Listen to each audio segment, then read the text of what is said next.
So ayan guys, welcome back again sa ating YouTube channel.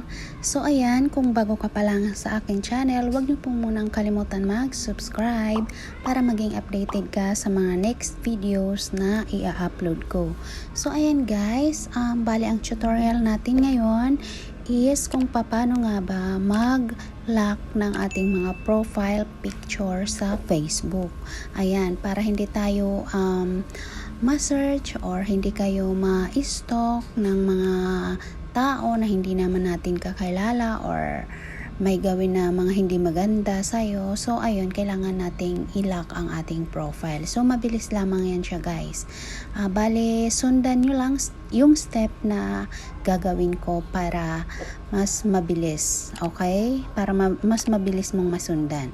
So, ayan, punta lang tayo sa ating Facebook. Ayan. Ayan. Dito tayo sa ating Facebook. Ayan, and then click nyo lang yung profile nyo. Ayan, yung profile na yan. Or dito sa ating, ayan, yung 3 lines. Ayan, sa baba, yung sa menu, punta kayo sa inyong menu. So, ayan, and then itong settings and privacy. Ayan, and then itong settings, click nyo lang yan. And then, dito sa baba is, makikita nyo dito, may profile locking.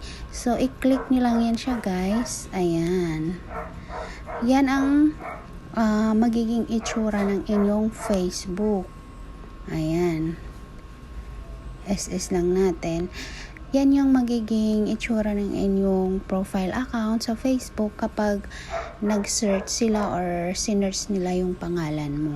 Nakalock siya, hindi siya mabubuksan. So, ayan guys.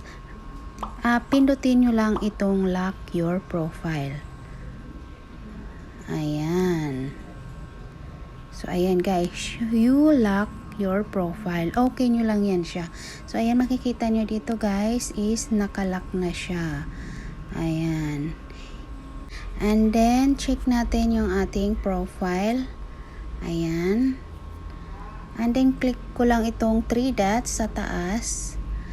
And then, view as natin.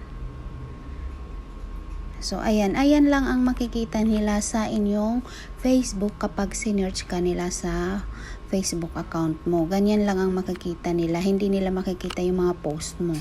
Ayan. Hindi kasi nila mabubuksan yan. So, ayan. And then, balik tayo.